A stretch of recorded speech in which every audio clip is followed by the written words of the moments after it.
Welcome to the Common Geeking Program, a book club podcast where each week 3 of us read up on a topic and then discuss it from our respective perspectives. This week marks the end of cycle 12, meaning that one of our 8 cast members has hosted an episode. Or, no, each one of our 8 cast members has hosted an episode. I am illiterate. Leave me alone. To each cycle. Says the creative writing major. Hey, you can be creative and not good at things, so... Story of my life. Our president is a creative writer by dictating his tweets, and he puts out some fantastic reads. Yeah, but... To end each cycle, we have a special geek-news-centered episode called Common Briefing Program, a relaxed episode format where we focus on current events that the nerd world and all 3 of us bring different stories to the table. I am your host, Jahnavi, and I can't read, and I'm joined by Jeff and Colin, who can now talk about themselves, I guess. My name that's how we do this now. Yeah, my name is Jeff Leavitt, and I exist, and I guess we'll get into what I'm talking about later. All right. My name is Colin. My existence is less certain than Jeff's, but the probability of which can be measured on various abaci. Is that the plural of abacus? We'll find out.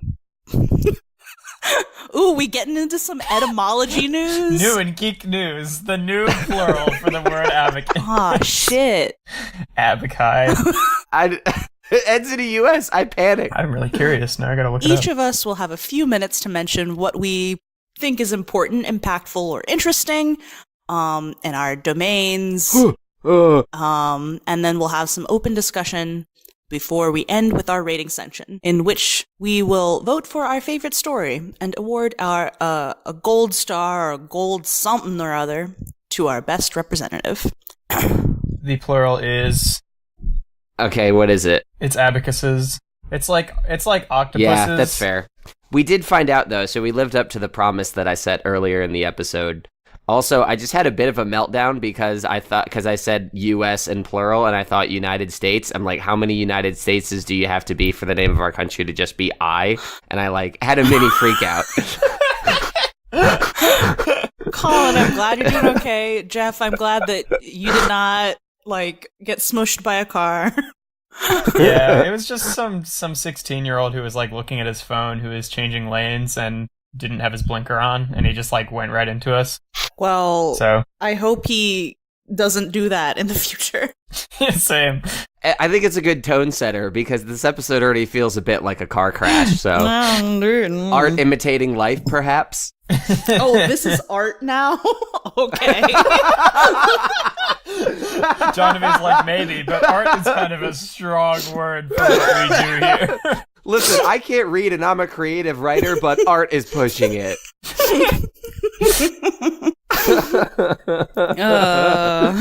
Let's get into it, perhaps. Okay. I'm out of vamping. All right. Who wants to go first? You. I'm going go first? Oh, okay. Oh, hell yeah. How is that do. seat? Is it hot? It's pretty toasty, yeah.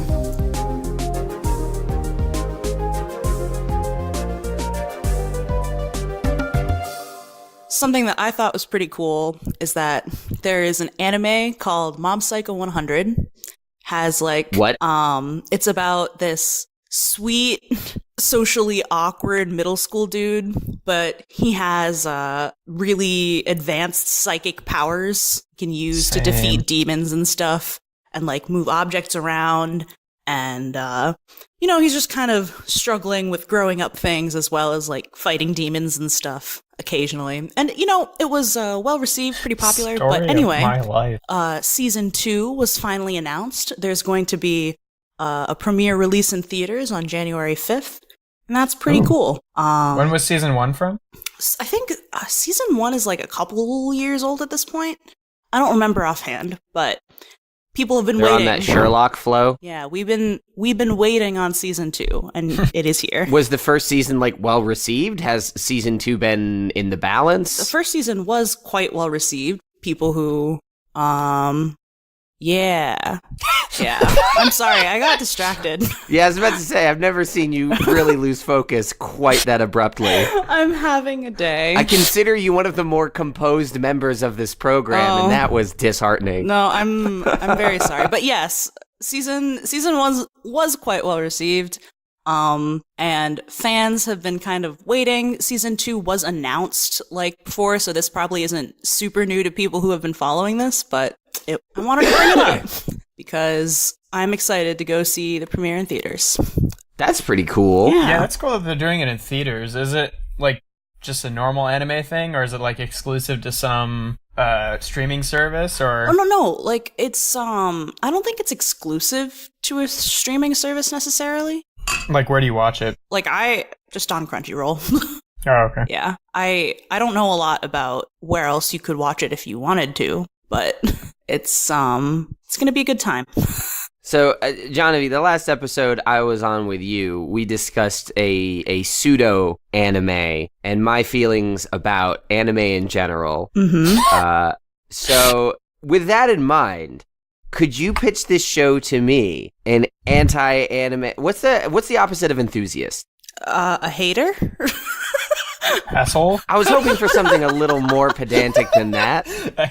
I'm an Anna-hater. I don't know. There's got to be some portmanteau I'm missing. But I was going to say an animator, but that's just not That's true. different. Yeah. So it's a different but thing. you don't say Anna fanatic, you know? You would say anime fanatic. I guess that's true. Like, I don't there's know. not even a portmanteau for that, is there? Besides, I mean, you're the anti-weeb, like. I listen. He's a portman bro. How would you? What is this? Mom Cycle or Cycle Mom? Sorry, what was the name again? Mob Psycho 100. Mob Psycho. That's very different from Cycle Mom. Cycle Mom. So Mob Psycho 100. This is such a train wreck. I'm gonna cry.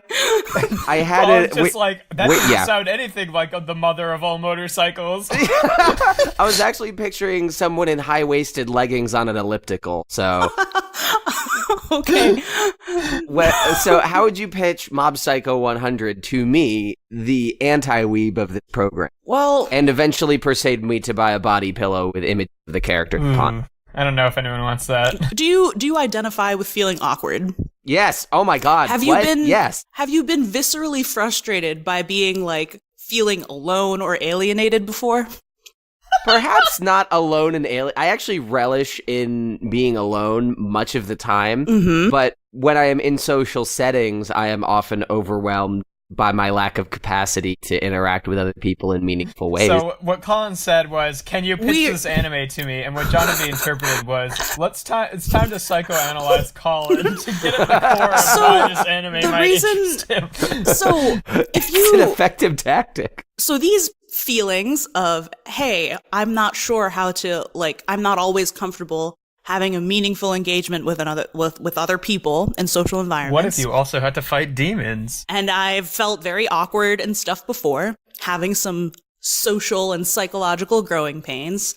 And these are the kinds of things that the main character is dealing with.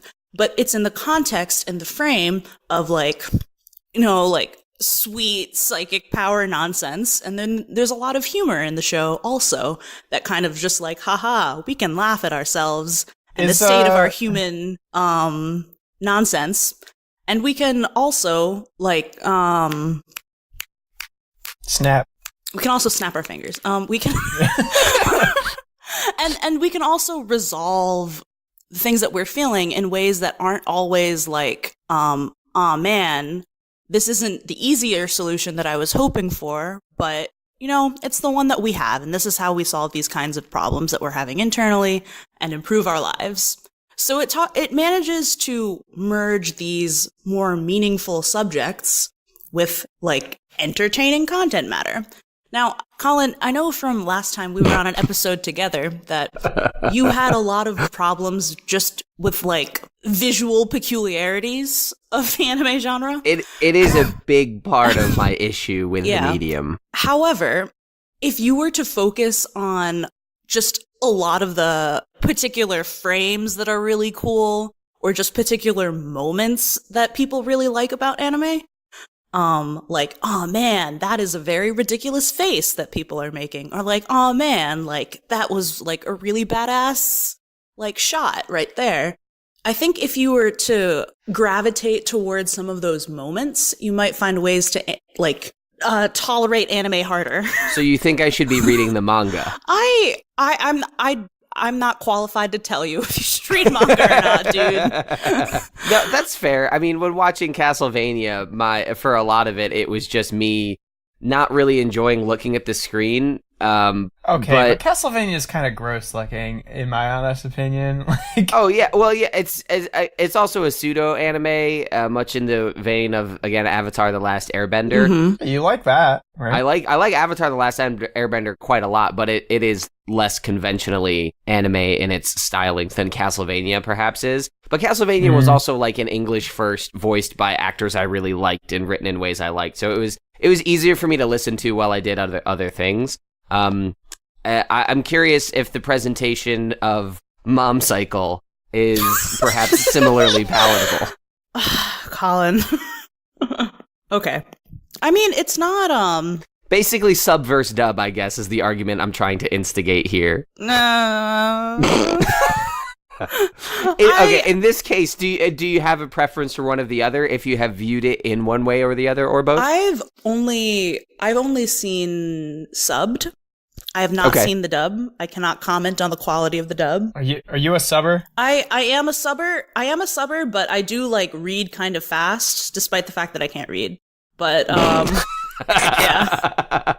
The fiction is falling apart. So I mean, like, it's not as distracting to me as I know it can be for like some other people. They're like, oh man, I have to watch and read. But for me, I'm just like, oh, okay, I'll read. And then because I'm also blind, in addition to being illiterate, like, I'll miss a lot of the visual things that you guys might be more sensitive to as visually oriented people. Do you just have Braille textbooks and like you run your fingers over them going, I don't know what the hell's going on here? I honestly don't even know what I'm saying right now. Like, it's just lucky that you guys are making sounds back and like it happens to be making some sense. I've just kind of been winging it. I won't let you flounder out there alone with your cavalcade of conflicting comedy. Yes, I pulled off the alliteration.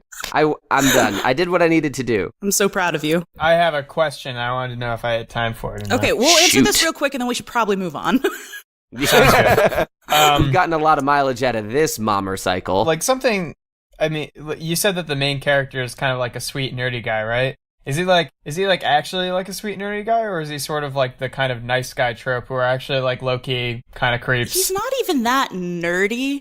He's just kind of like, because he has so many overwhelming feelings and experiences, he's begins in season 1 being like pretty closed off and like, you know, like trying to be a good person and like not really knowing what to do. And like, so he's kind of like a very flat character initially. And then as you progress, you learn more about like the inner struggles of dealing with, you know, his psychic abilities and stuff like that.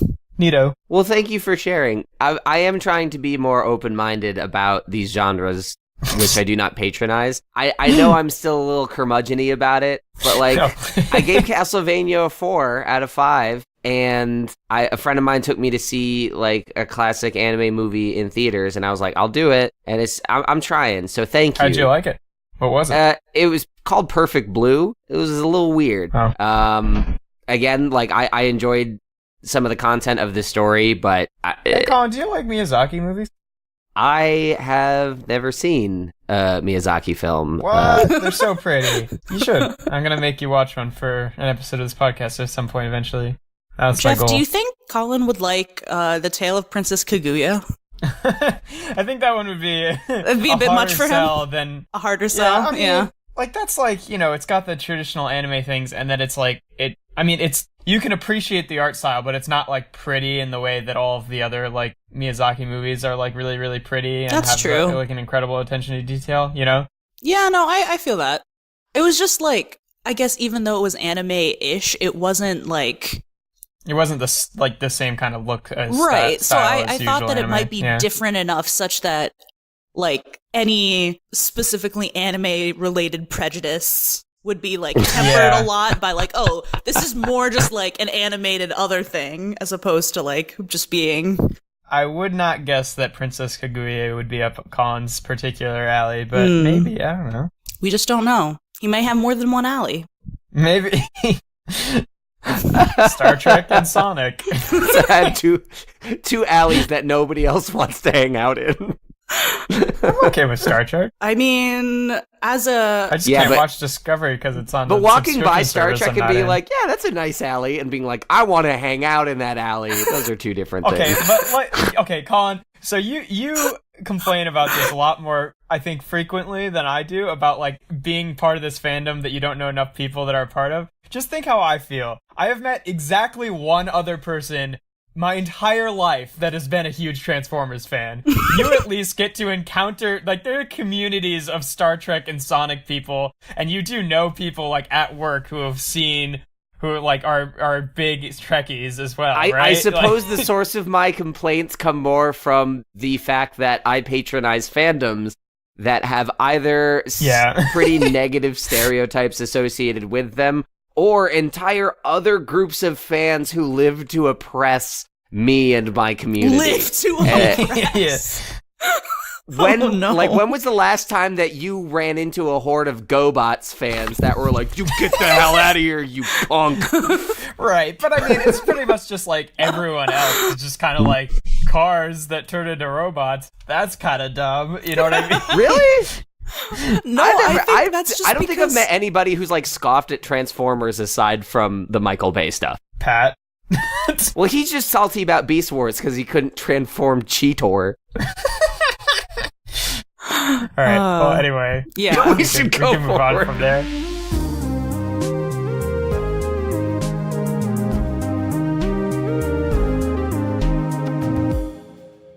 Wow, Jeff, Speaking of Transformers. Yeah, go for it, Jeff. Talk about things. Yeah, so today, so just so you all know, usually we try to record these a little bit closer to the actual air, but since we're kind of around holiday season, that was a little bit difficult. So we're, like 2 weeks ahead of when this one airs? 2 weeks? Is that right? Something like that. Probably. Yeah, that sounds right. Yes, that makes sense. Because I've lost all sense of time. Yeah, so we're 2 weeks ahead of when this episode would air, almost exactly.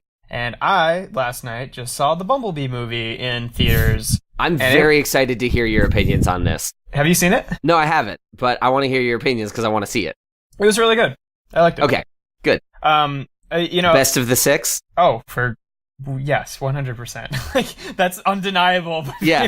No, I was hoping for, like, some weird, disgusted, confused, like, of course, what the fuck? Yeah, so I got what I want. Well, the first one has its charm, but, it also has its, Shia LaBeouf. Yeah. And I think in some ways that the first Transformers movie was probably closer to a Transformers movie than the Bumblebee movie was. Like, it had a very small robot cast, which is fine. It's fine. Jeff's fine with it. He's fine. No, I mean, I knew that going in. Like, I kind of expected this going in, was that this movie, like, still wasn't gonna really be like a Transformers movie, but it is a live-action Transformers movie that was a good quality movie. You know? Mm-hmm. Like, it was a good story, it was well written, the characters were all likable. It didn't fall into the same a lot of the same, like, kind of catering to 13-year-old boy traps that the Michael Bay movies did, you know? Like, there wasn't, like, half-naked women walking around everywhere and, like, you know, long, irrelevant shots of them looking overly sexualized. And there weren't, like, the Transformers weren't doing, like, crude things and threatening to kill people all the time. Well, I mean, I guess the Decepticons were, but... The Decepticons. Well, they weren't being crude. They were just threatening to kill people. Yeah, because I do remember the line in the trailers, "We will burn this planet to cinders." And, I mean, right. Well, the word murder is not in that sentence, if you extrapolate the idea. That doesn't bother me. I'm just saying, like... Murder doesn't bother you? Even in the first Michael Bay Transformers movie, like... Even in the first Michael Bay Transformers movie, the Autobots were like, you know, Ironhide was like, "Oh, the parents are being annoying. Can I just, like, terminate them?" And Optimus Prime's like, "No, you can't just kill the human." You know, it was like that sort of mentality is like, these guys are kind of all psychos, and like Bumblebee fucking takes a piss on some guy's head, and it's all just very like, you know, like they talk about the Autobots being the good guys, but they're all just kind of like, they're kind of assholes. See, yeah, I'm starting, some stuff is starting to click in my head because you say like that 13-year-old humor. In 2007, I was 13 years old, and it might explain why I enjoyed that movie as much as I did. And I liked it too, especially when it first came out. And then it was mostly like retrospectively that I didn't like it, you know, as like I kind of got older and gained a better appreciation. My favorite murder. My favorite murder? What is that pin? Why do you have that pin? Held up a pin that says my favorite murder. Jahnavi, do you keep that so that at the point of murder, if it is your favorite, you're like, you know what? This one gets the pin. No, there's a podcast I listen to called My Favorite Murder. Oh, do tell. Nice. Yeah. Oh, it's Jeff's section. I shouldn't. I'm sorry. It's okay. No, I only brought it up because now murder is topical in Transformers. So. Now it is. No, but it was good. Like you know, I saw it was it last night or the night before? I guess it was the night before. I saw it with Michaela, my girlfriend, and Chowder. Your girlfriend. Yeah, Chowder, my girlfriend.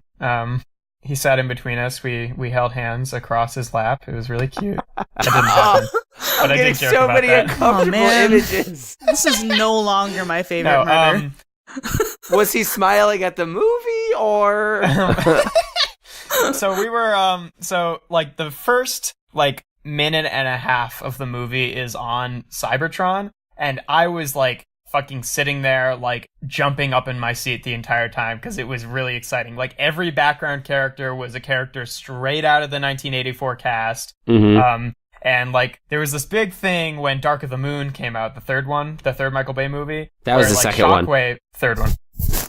No, Transformers Dark of the Moon was the second one. The third one was... No, the second one was the fucking Revenge of the Fallen, and the third one was Dark of the Moon. Oh, yeah, okay. Get your shit straight, motherfucker. Yeah, I'm fucking sorry. I'm in your alley now. This is not the alley I'm used to. Don't correct me in my own alley. I know what I'm talking about. In Jeff's alley, we all poop in straight lines. So anyway, so in Dark of the Moon, there was like a big thing where a lot of the hype for the movie was that an iconic character, Shockwave, was going to be like one of the main villains. He's purple, he's British, he has one eye, he's got a gun arm, he's very, very specific looking and acting. Do they have Britain on Cybertron? No, but they don't have America either, and the rest of their accents don't seem to bother anyone, so... I'm not going to get into the details of my argument. It's going to be a waste of time. Well, okay. In the Michael Bay movies, they learned English when they got to... By scanning the World Wide Web. I'm not talking... I mean, there are lots of fucking shows and movies where aliens just inexplicably can already speak English in various accents. Totally aware. Or it could be like the Teen Titans thing, like Starfire has to kiss people to learn the language. So just robots smooching people. Right, just Optimus Prime has to just like... Yes. Oh god, this truck is hitting me. It is running me over right now. It turns out he's just learning English. Oh no. We're back to more so there was murder. A big thing I don't in Dark know if I can handle this. There was a big thing in Dark of the Moon where Shockwave was supposed to be the main villain, and then he was in like 2 scenes, and then he had like 0 lines in the entire movie. He said Prime once, and it wasn't even a British sounding Prime. He was just like Prime.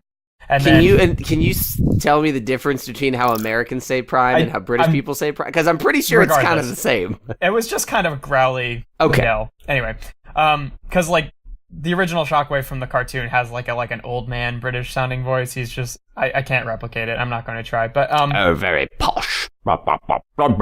But he was in fucking like 1 shot of this movie, and they gave him a line, and he was British, and I was really fucking excited. And he looks much more like Shockwave than the one in the Michael Bay movies did. And there was like a scene where Soundwave was there, and he had the fucking like, you know, Ravage come out of his chest, like cassette style. Yeah, I saw that in the trailer. And I was just really excited about all of that. And the best thing, I didn't know this from the trailers because they kind of left this as a reveal. And I guess slight spoiler alert for the beginning of the movie, but they start off the movie before Bumblebee loses his voice. And he has a really good voice.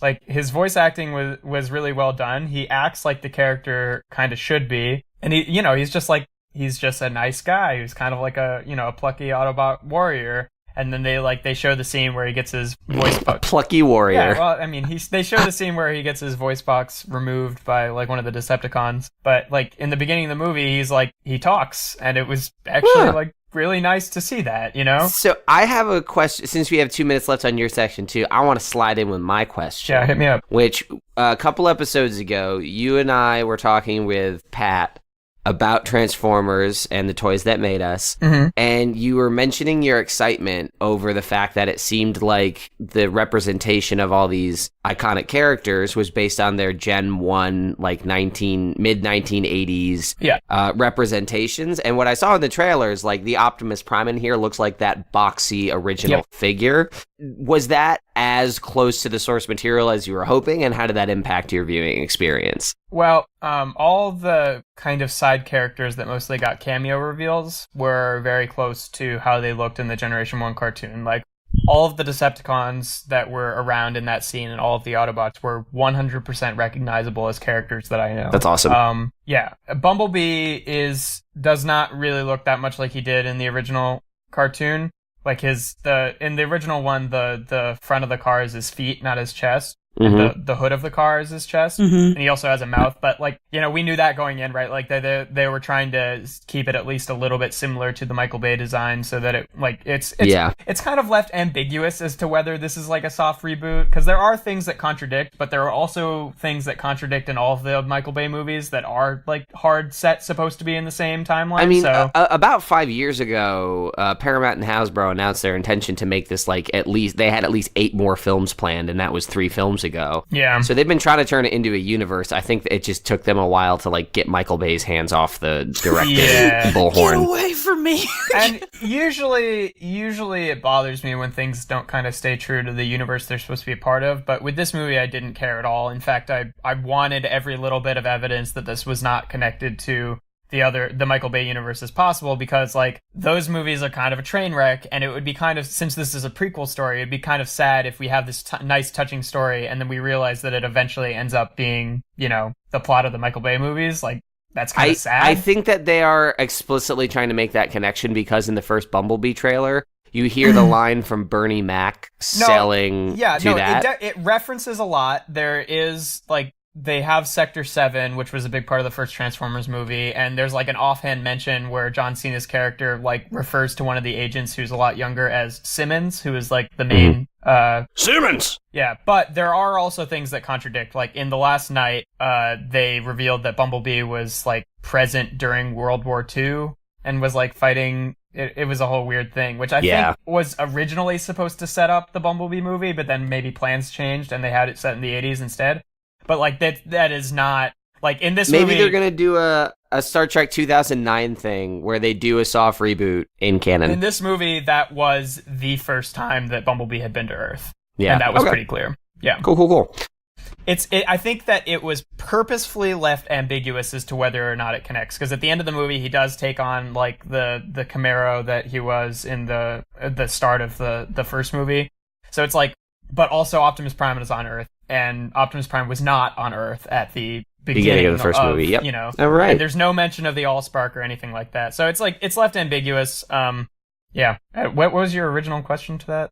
Did the designs look the same? Well, Bumblebee looks different, right? Because he's more based on the Michael Bay design. And then the 2 main villains, Shatter and Dropkick, the Decepticons, are not based on any previous characters. There's a character called Dropkick? Yeah. What? That's a very good name. They're fun. That's a great name. They're kind of one-dimensional characters, but they do have more personality than the Decepticons usually do in the Michael Bay movies. Okay. So I liked them as characters, even though they weren't based on any like previous Transformers characters. But that's like kind of par for the course when it comes to Transformers media. All right. I think sounds good.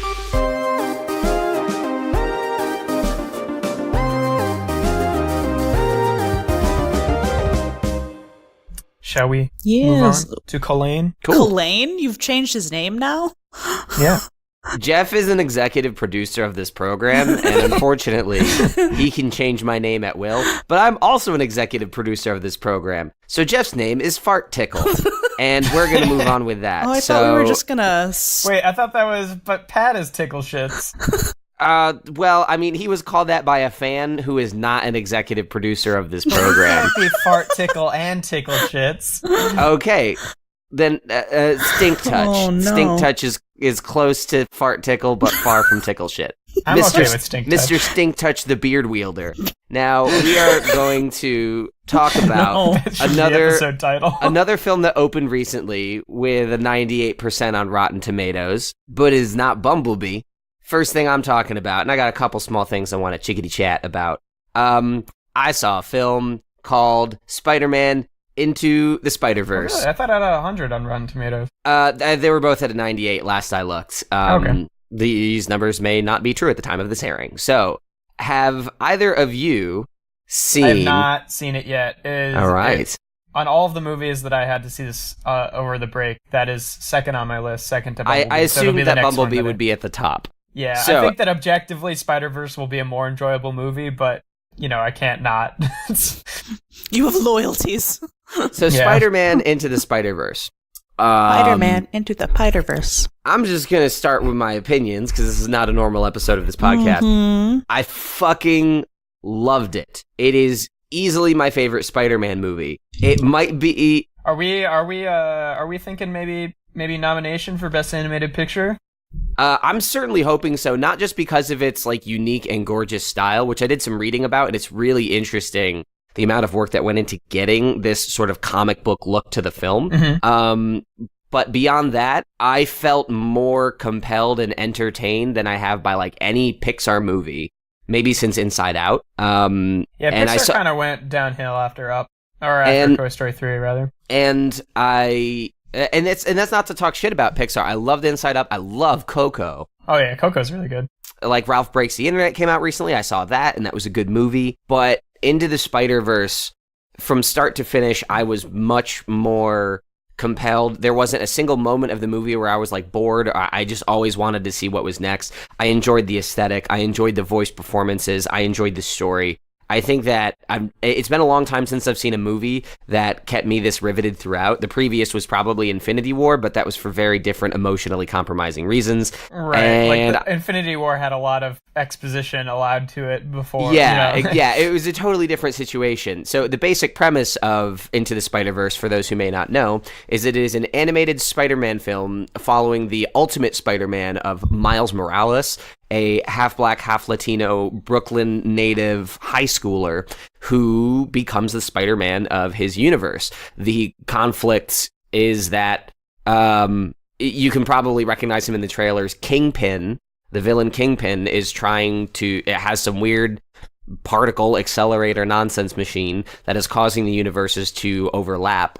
And as seen in the trailers, we get at least 6 different spider people in the film. Spider people. Namely, Peter B. Parker, voiced by Jake Johnson. Spider Gwen Stacy. You get Spider-Man Noir, so he's voiced by... not supposed to be our original Peter Parker? There's some stuff in the movie I don't want to talk about that'll explain that. That's fair. Spider-Man Noir, as voiced by an all-time career high performance by Nick Cage. What? Yeah. Nick Cage is in this? An angsty Nicolas Cage voicing a black and white Spider-Man who speaks only in 1930s idioms. Yes! And there's some fantastic jokes between him and Spider-Ham, the Porky Pig-styled Peter Porker, voiced by John Mulaney. Okay, now I have to see that. Before I was I'm not sure if I should see it. I feel like I have to now. Do they have Spiders Man? They do not have Spiders Man, no. The post-credits is also the best post-credits of any Marvel movie I've seen. You need to stick around for it. So the whole premise is all these overlapping things, and with so many characters, and with such a I don't want to say a loud animation style, but an extremely overt look to the movie. Yeah. Where its design is meant to evoke comic book feels. You have some hatching effects. You have like dots, the way that dot matrix printing, or probably not called dot matrix, but like the dotted printing for colors to affect shading. Compooper pointillism. Is visible on a lot of the lighting. And each Spider-Man from a different universe, including like SPDR, the Penny Parker, the anime girl with the giant spider robot friend, like they're each animated in their own style. And it is 3D animation, but the way that they exported everything here was they used like a different color profile to actually export things and some different rendering technologies for each character. So if you freeze frame any moment of the movie, it looks like a comic book. But the fact that it's moving in 3D makes it feel like an animation. And the actual animation of the world is kind of almost photorealistic at points. And it seems like a lot to have at once, but it all feels incredibly focused, playful, colorful, and enjoyable. That's really encouraging to hear, because like one of the things that I wish would happen more in animation in general was like successful coexistence of different styles in the same piece of media. Yeah. So like this is exciting to me. It's the thing that initially grabbed my attention in the trailers was a shot of Miles Morales jumping off of a building and falling into New York. And it was an upside-down shot of him moving upward across the screen and an upside-down New York skyline getting closer to him in slow motion. And it was such a captivating image, and I think the entire movie holds up on that promise in a lot of interesting ways. And getting to the story, it's also surprising how they have so many story elements bouncing around, but it is also cohesive around Miles's journey. And I felt more connected to his experience in the film than I have any other Marvel character recently. Spider-Man Homecoming, very good. I think this kind of blows it out of the water in a lot of very important ways. Yeah, I mean, it's a different. I would go so far, and I have to see it again. This could easily be recency bias influencing me. This might not just be my favorite Spider-Man movie. This might be my favorite any Marvel franchise movie ever. That's wild. I was so taken by it. I was so blown away. It's worth seeing. It's worth seeing. It's one I want to watch again just to sit and enjoy. And I don't have the time to do that a lot lately, but I would gladly spend it on this movie. I'm really interested. I'm really excited to see this movie, but I'm also really interested, like, what comes around Oscar season, because like it's produced by Sony, and like people have gone on record in the past saying that they only nominate, the judges for the Oscars don't even like watch the animated movies. They just pick whatever DreamWorks and Pixar put out that year, which is like how the Lego movie got slighted, even though it was like easily the best animated movie that year. Yeah. Not that Big Hero 6 was bad, but I think that this may be a different story just because of the the attention it's getting. So the 98% top grossing film for I think at least 2 weeks in the United States. I think that's enough to hopefully get their attention. But two, the unique style is something that Lego also had going for it. But this is the first movie I've seen, I think, since the Lego movie where I'm like, I haven't seen this aesthetic before. Regardless of what its wins, it sounds like it's winning something.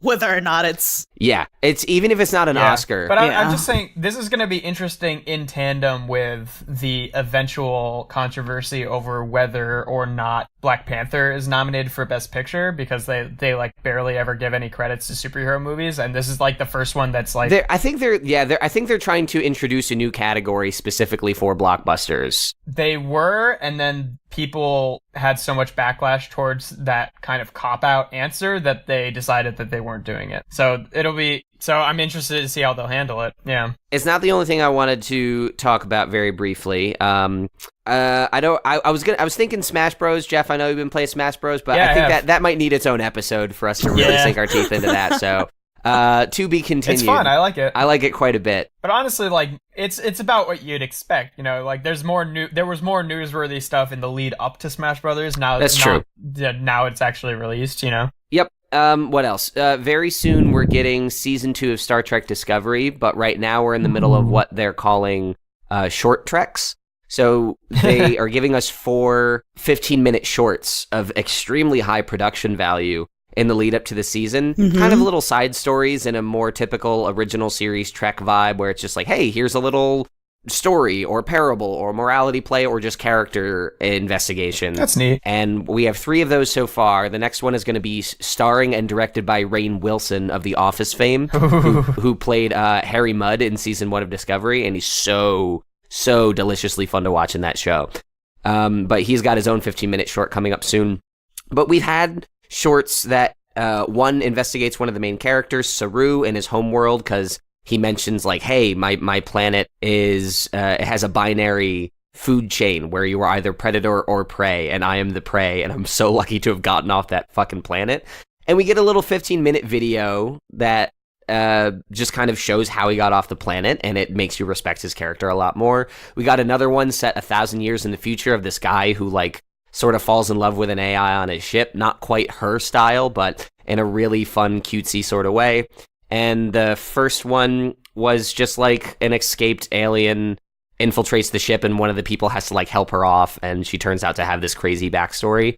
But I think this, with more Star Trek series coming up, such as the animated Lower Deck series and the Captain Picard show that will be set in his future, and Discovery Season 2, which looks great, I think that this approach to world building is something I've low-key always wanted from a franchise like Star Trek, which already has a huge world, but instead of having to take away from main plot lines and divert script economy to these things, this is a fun way to, one, keep me paying for their membership, thanks CBS, but two, also to give me ways to engage with this that feel as substantial as the show, without necessarily diverting or changing my commitment to it. And I think that they've all been very good. I'm excited to see the fourth one.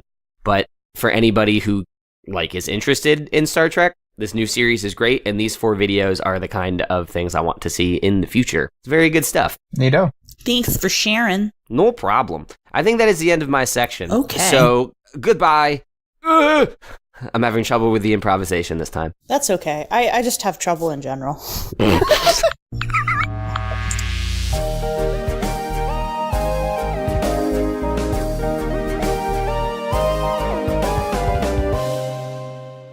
Well, thank you, Flesh Bags, for your contributions to our broadcast. Let's now determine whose stories were the most important, or most impactful, or most interesting, and vote for the winner of this week's Gold Star Student Award.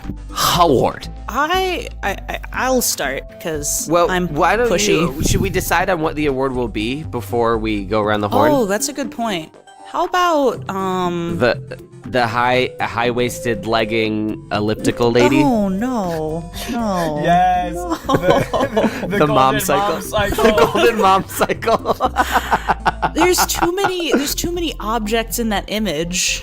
When you want to be a badass biker, but you don't use enough protection. Mom cycle.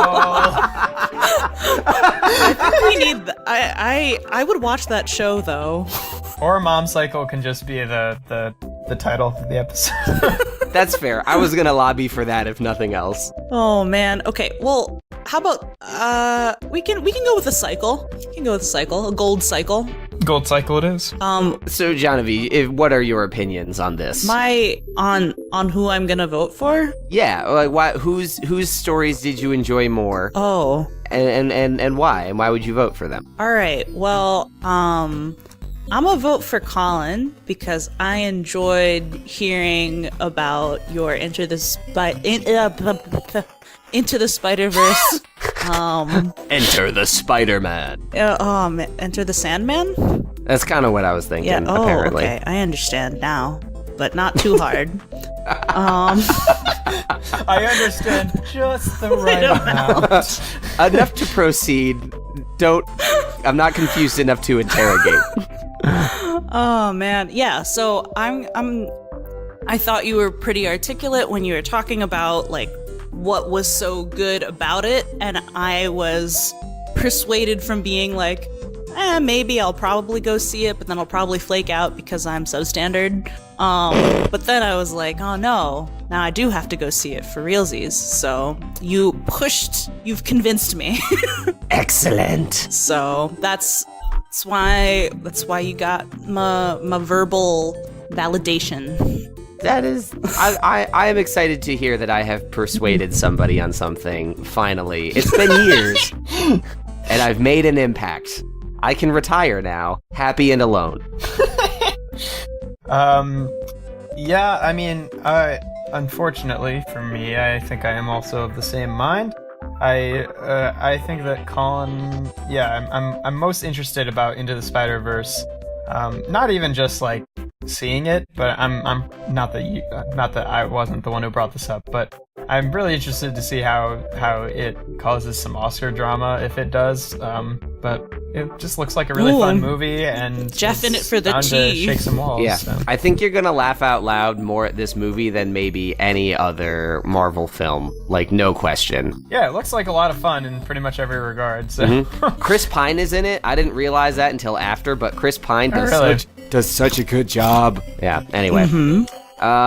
Cool. I guess, well, I am the recipient of the Golden Mom Cycle, I do not want to discount my vote for some reason. I don't know, but I have to do it. So, Jahnavi, I greatly appreciated your tailored presentation of Mob Psycho 100 to me. And that, I'm not saying that I earned it or deserve it, but I appreciate that kind of presentation and attempt to convince me to think about certain forms of media that maybe I am biased against. That said, I am biased against anime and much more interested in seeing Bumblebee, so thank you for your hard effort, but Jeff, you have my vote, just because I like your subject more. That bait and switch, Colin. A little bit. It's a good movie. I would recommend it. It's also partly because I enjoyed our Transformers conversation so much in episode, I think, 92. I enjoyed that conversation so much that this seemed like the logical follow-up I was waiting for. So it gave me a little sense of resolution on that note as well. The rejected elf that J.R.O. Tolkien left on the cutting board. He's just like a chill dude, bro. Fingolfin, Feanor, as well get the fuck out of Valinor. Who won 93, 94, and 95, Colin? Do you know? Who got the what? Who won 93, 94, and 95? Do you know? I don't know who won 94 because I haven't listened to the. Oh wait, yes, I did because I edited that second part of that. I think that was Ryan that won. Do you know what? I don't remember what he won, but I think Ryan won that episode. 93, it was Laura. 95 was, I think, Jahnavi. That was me, right? I won the Castlevania? I believe you did, yes. Yeah. Damn it, Lord's passed me again. At some point, we need to start rating, because we've had different members for different tenures, we should start rating it by, like, ratio of episodes on versus episodes won. Well, then she way past me. Okay, fair. But, like, cumulative count versus ratio. That'd be a fun cycle topper in the future as we see impending changes to the program. Impending changes. All right. We have rated ourselves. Now let us talk about you, listeners. We're gonna rate you. Each cycle, we track Today people you did okay. who engage with us online and enter them into a Good raffle. job with them ears. The winner of which gets to choose the topic for a future episode. We'll now be using a D8. We will now randomly select an entry and the winner. All right, Jeff, I have the list, you have the die. Yeah. Why don't you go ahead, hit me with that sweet roll. Yes. I got a 5. 1, 2, 3, 4, 5. That's going to be Riley Barnes. Riley Barnes? Riley Barnes, you have been selected to choose the topic for a future episode of the Common Geeking program. We'll reach out to you once this episode airs. And anything that you would like us to discuss, we'll discuss. Within reason. One time Keenan tried to talk about porn, and we had to change it. It was kind of a smutty comic. I think porn is kind of a strong word. There were porn ads all over the website, and when I saw that, I was like, no, we're doing something else. They can glut. It started off as a porn, and then it just changed to a comedy thing, I think. But the actual ads on there were porn banners everywhere, and I'm like... it was definitely on a porn website. Yeah, and I was like, itself was not Keenan, porn. I am not directing our listeners to pornography. That about wraps it up. Thank you for listening to Common Geeking Program. I am your host, Jahnavi. Don't find me or look for me. I am been joined by... My name is Jeff, and you can find me on Instagram at Things I Wish Existed, and there is a dot between each word. I also have a Facebook and a YouTube that are just under my name, but nothing really happens on there, as I've said pretty much every time, so hurrah. My name is Colin Ketchen. You can find me on Twitter at SoniColinK, SoniColink.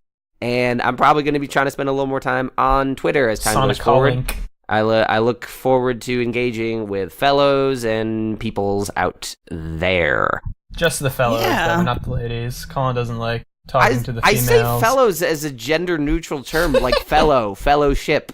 Like, not like, hey, fellas, but literally fellow. That was very 1930s of you. Yeah, not quite the Nick Cage I was going for, but it's the Nick Cage I got. Perhaps it was the Nick Cage that you deserved. Okay, be sure to tune. I can't do anything. I'm very upset today. Okay. If you like us and follow us, you can pick an episode, but we are very done with this recording. Is that a good summation? Well, yes. The next episode. All right. Shit, I always forget that, don't I? When would the next episode be? When's this one airing? Here, I've got the schedule open. Please. Jeff, please fill in. The next episode is airing on the 11th of January, and it is hosted by me. It's a listener pick episode, which may or may not already have been recorded. We're going to be talking about the Adventure Zone balance. That was picked by listener Jonas Hassan, if I'm not mistaken. Yes. That is absolutely correct. And it will be a fun time. Excellent. Please follow us on Facebook or Twitter at Geeking Program. Any engagement such as sharing a post, tagging us, or tweeting #CGP will enter you into this raffle. Reviewing us on Apple Podcasts is a critical help to growing the show, and we will read new reviews on the air. We will do it. We will. Like, we'll do we have any dramatic readings. We didn't yesterday. It'll be great. Anyway, thanks for listening, subscribing, sharing, existing in general, and we will talk to you next week. Goodbye. We sure will. Toodaloo.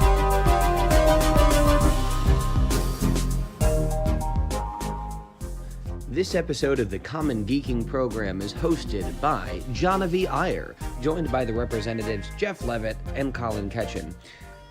This episode is sponsored by my cat, interrupting the recording to which you are currently listening. You got anything else to say, buddy? I guess not. The podcast is created and produced by Colin Ketchen and Jeff Leavitt, with this episode edited by me, Colin Ketcherin, cool, and featuring original music also by me. Next week, we will be talking about the Adventure Zone, the balance arc, and we hope that you join us then. Stay engaged online, and you could pick an episode just like that all yourself, and we would love to hear from you. Until then, thank you for listening to this.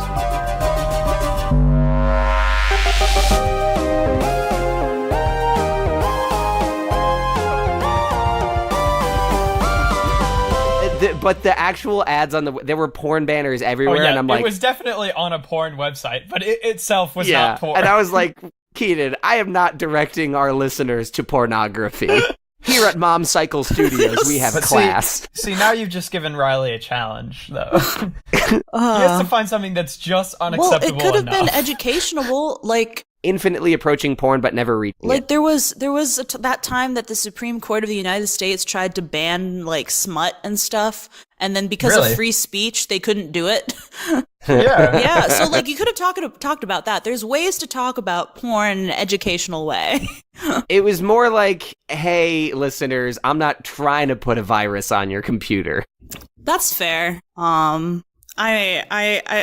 would also not advocate for infecting people's computers, but like if you wanted to have a good porn content, that did not sound correct. If you wanted to talk about porn, like good porn in a productive and family friendly, educational way. After episode 100, the Common Geeking Program is turning into an audio only porn series. I am very uncomfortable with that. I'm sorry I talked about this.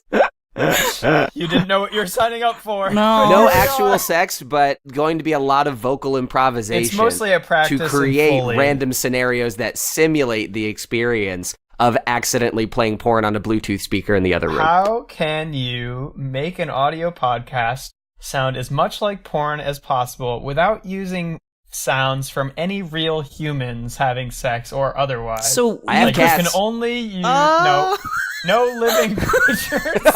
Colin, do not have sex with your cats. No, on the air. no, not the implication. I don't know. I think that's where we went. That's where you went. That's not where I went. I'm not going there. Anyway, sorry this turned into a discussion about This porn is in the probably last 10 also going to seconds. be a post-credits contender. Maybe we should just cut it for real. That's maybe not a bad idea. Save everyone. I'm okay with that decision if it gets made. Am I editing this? Probably. Yep. Yes, you are. Cool. Outro? right. Outro, Sure. please. That about wraps it up. Thank you for listening to Common Geeking Program. I'm your host, Jahnavi.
I could, yes.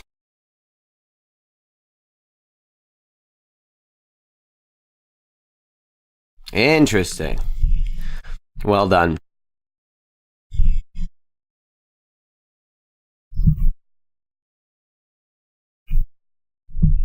That's ridiculous. I hate it. How do I solve? Okay, no, that's too loud. I gotta back up. Yeah. Jeff, some exciting news to share with you. Matt took me through Reaper and what he set up, and we're gonna do a little more tweaking. It's gonna make editing so much easier for everybody. It's so good. Swag. It lacks some of the features I have on my phone, but it has all the stuff we need from Audacity, and it actually is fast. Like, that's good. With your editing processes, Jeff, we could probably get you down to a 2.5 hour edit. Like, I'm not kidding. But even just the time it takes to listen to it twice is longer than that, right? Well, I mean, if we're talking like an hour long, this episode is probably going to take like an hour to record. If we get around that time for all episodes, because basically what you'll do a few pre-production steps that kind of set it up, and then you just have to listen through, tailoring it as you listen again for proofreading. You're talking 2 to 3 hours. Yeah, that would be great. It's great. I still I'm have very to pleased. Edit my half of 95 or whatever for tomorrow. That'll be that draft's probably gonna be like at least a day late, I'm assuming. Which that's fine. Yeah. I don't know how Matt's doing on his half, but I think he's doing okay. Reaper. Yep. Yeah. All right. Do you wanna? I can open a chronograph. Oh, I've got one open already. It's only been going for 1 day because I recorded yesterday. Oh, cool. Okay. Either. I'm on the one you started, Jahnavi. Oh, okay. Did the you send proletariat beef? It's in the send it in the Skype Skype chat? Oh, okay. Mm-hmm. I just didn't see it. I do set not the living see room to it. 50%. Hey Siri, set the living room to 50%. I do not see this so-called chronograph. Response. Check the home app for detail. That was Siri on my watch. You made Siri mail? Yes, I did. Lovely.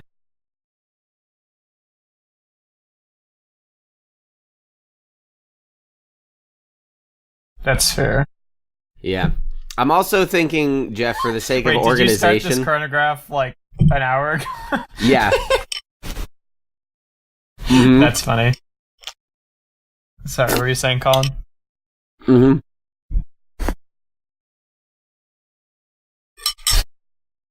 That doesn't sound like a tasty combination. Oh, that sounds better. That sounds better.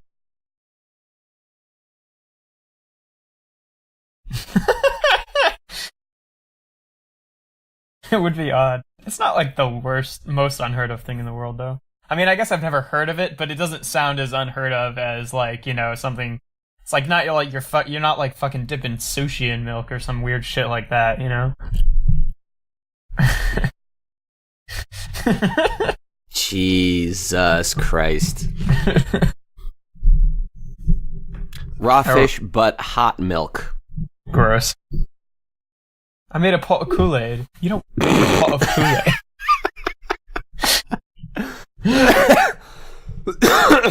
Hot Kool-Aid. You've got some homework to look up after we're done recording this. It's a YouTube video.